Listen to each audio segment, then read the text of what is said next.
Please be seated.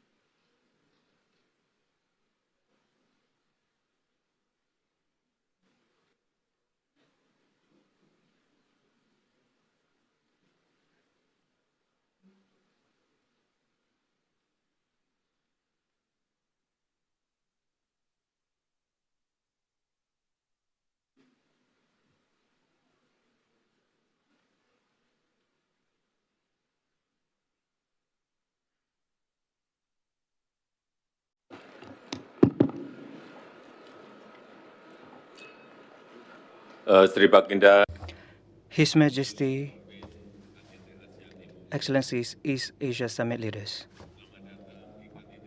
Welcome to the East Asia Summit.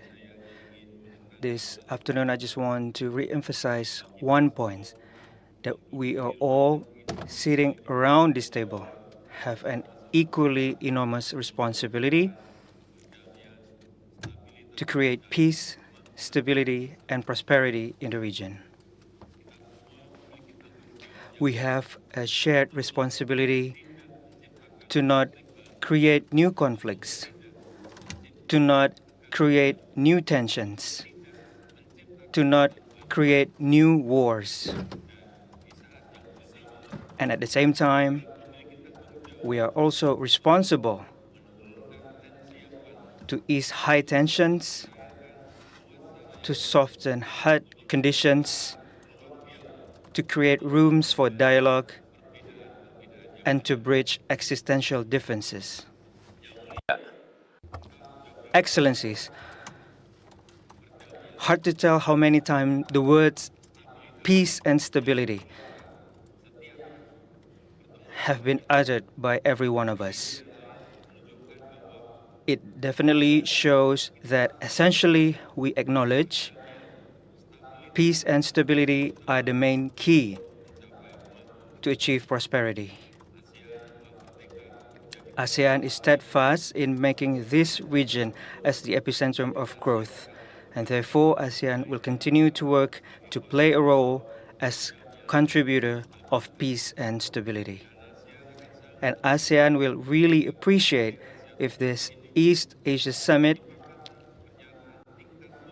can agree on a leader statement in its determination to continue making this region as the epicentrum of growth. This is where the international community will assess if we are leaders with the wisdom to make the world a better place for all. I ask once again to the leaders of East Asia Summit to make this forum as a forum for us to strengthen cooperation,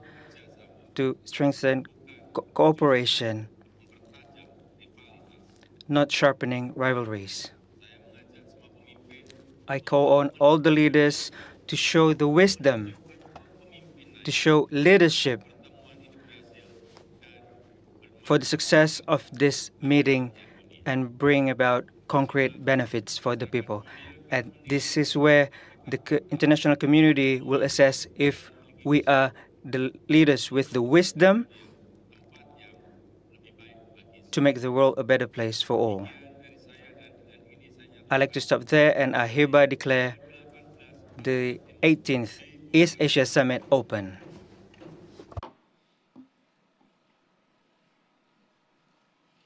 Sri Baginda, His Majesty, Excellencies, East Asia Summit leaders, in line with the spirit of inclusive cooperation as part of this summit, cooperation MOU has been agreed by the ASEAN with IORA and PIF. On that note, I welcome participation of the President of Bangladesh and Prime Minister of the Cook Islands in today's East Asia Summit. And I would like to invite the guests of the Chair to share their views.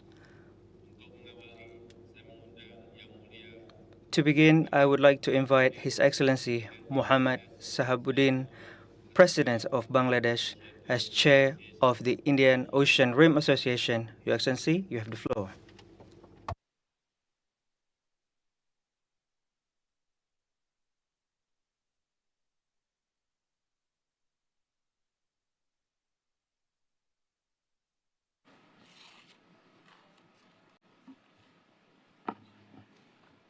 Honorable President, Republic of Indonesia, Honorable Head of States and Governments and Dialogue Partners, Honorable Secretary General of ASEAN, Honorable Ministers and other heads of delegation from member states and dialogue partners, Excellencies, ladies and gentlemen, Assalamu alaikum, and very good morning to you all.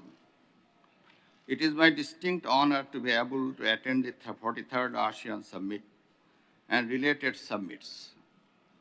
I congratulate the current ASEAN chair, Indonesia, for commendably steering ASEAN during their tenure.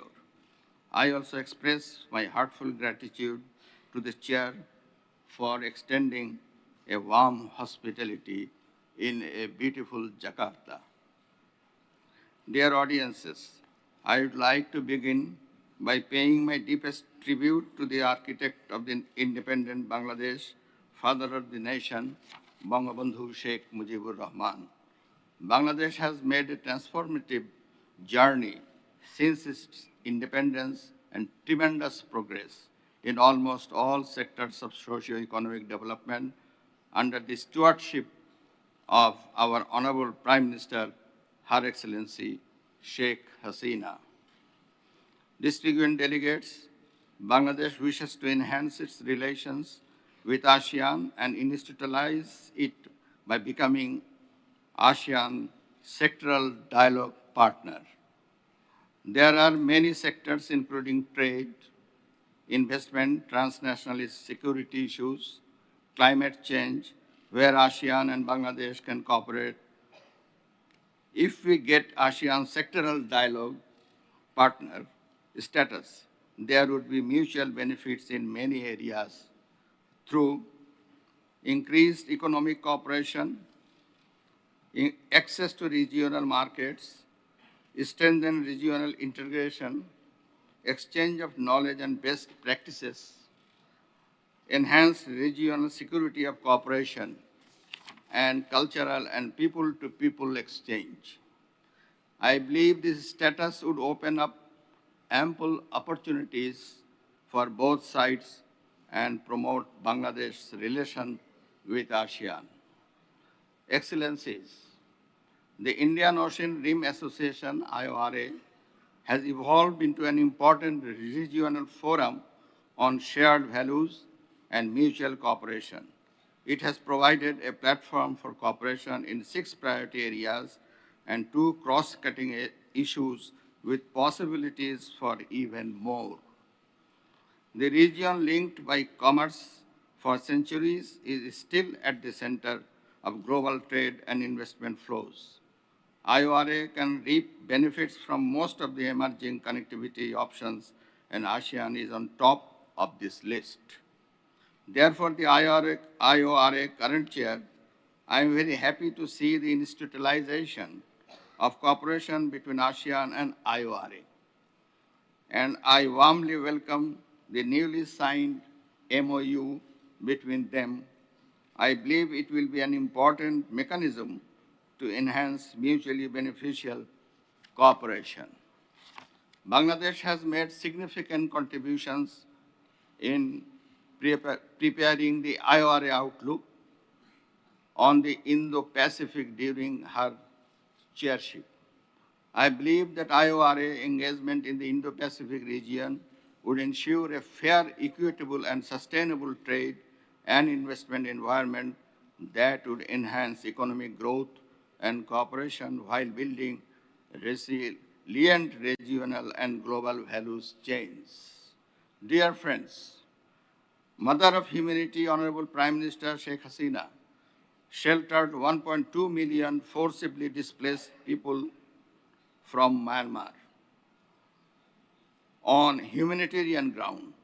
Even in the seventh year of the crisis, there is no solution in sight.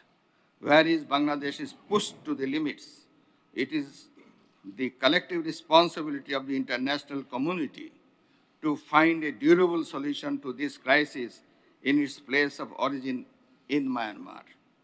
Further delay to commence safe, voluntary, and sustainable repatriation and shortage of humanitarian support may put the entire region at risk.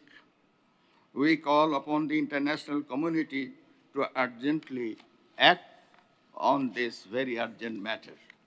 Dear friends, I congratulate the government of Indonesia for successfully hosting the 43rd ASEAN Summit and related summits. I wish you all good health and happiness. Thank you all. Khuda Hafiz. Joy Bangla, long live Bangladesh.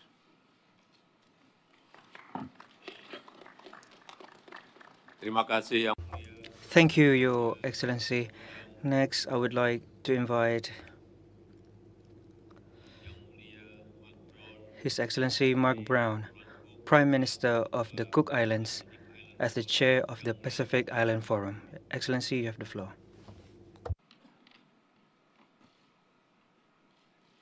Your Majesty, Excellencies, ladies and gentlemen, Kia ora and warm Pacific greetings to you all.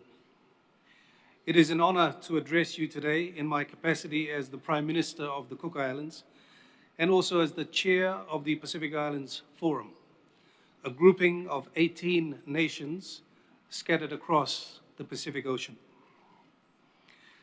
Please allow me firstly to thank the Government of Indonesia for the gracious invitation and opportunity to share perspectives from our ocean corner of the world. In the Pacific, we don't have to look far to pinpoint the epicentrum of our growth. It is the blue Pacific Ocean. It is from our ocean that we derive our history, our connection with each other, our culture, our livelihoods, our being as a Pacific peoples. As large ocean states, we are custodians of nearly 20% of the Earth's surface, and we place great cultural and spiritual value on our ocean and land as our common heritage. The Pacific, like the rest of the world, continue to grapple with recovery from the deep impacts of the COVID-19 pandemic on our island economies. The pandemic exacerbated existing vulnerabilities within our national systems, emphasizing the systemic issues around volatile or low growth trends, narrow-based economies, and restricted resources, and also our high vulnerability to disasters and climate risks, all while facing inhibiting production costs, particularly infrastructure costs. Indeed, the pandemic has reaffirmed the vitality and importance of strengthening economic resilience so that we are better equipped to face future shocks. For us, it is imperative that we work towards an economic resilience that is underpinned by strengthened collaboration and partnerships between the region's public and private sector, state-owned enterprises, non-state actors, and our development partners. In addition, regional stability is a collective strength that must be treasured and nurtured. Together, we can achieve robust and responsive economic strategies that will ensure resilience and foster economic prosperity. In fact, this is one of the key reasons why we are here today at this 43rd ASEAN Summit, to foster a new relationship, to strengthen cooperation, and to nurture a partnership between the Pacific Islands Forum and ASEAN that will drive development and growth in our regions. But I must be realistic. At the same time, we face a number of realities and challenges that require a regional architecture that is dynamic and capable of responding to our unique circumstances to support sustainable growth and our development agenda. As leaders, we are acutely aware of the opportunities and limitations of both national and regional mechanisms.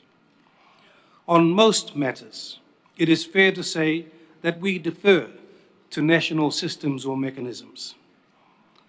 The few issues that remain, however, represent the most critical collective issues that we face as a region. Climate change, the health of our oceans, our environment, economic development, and regional security and peace, to name a few. Indeed, over the years, we have seen the Pacific regional architecture grow to respond to the collective interests and needs of our region. We have committed to strengthening our regional architecture to deliver the vision of our leaders as articulated through the 2050 strategy for the Blue Pacific continent. Our long-term vision is for a resilient Pacific region of peace, harmony, security, social inclusion, and prosperity that ensures all Pacific peoples can lead free, healthy, and productive lives. In the last 3 years, our forum has been the subject of significant ongoing reforms and transformation to ensure that the regional architecture is fit for purpose. Indeed, the review of the regional architecture has the potential to redefine how we, as a collective, advocate, engage, and achieve political settlements. Indeed, the effectiveness of regionalism is dependent on political will, our shared commitment to it, and the partnerships we forge to achieve common goals. Earlier this week, I was honored to have been part of the formalization of the relationship between the Pacific Island Forum and ASEAN through the signing of an MOU. It represents a significant step forward in forging cooperation and unity between our two regions, and we look forward to working together towards a brighter and more prosperous future for all our nations. Excellencies, I thank you very much. Midagimata.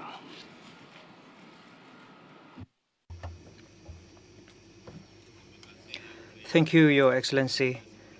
Now, before commencing the plenary session to be carried out behind closed doors, I respectfully request members of the press to exit the meeting room. Thank you.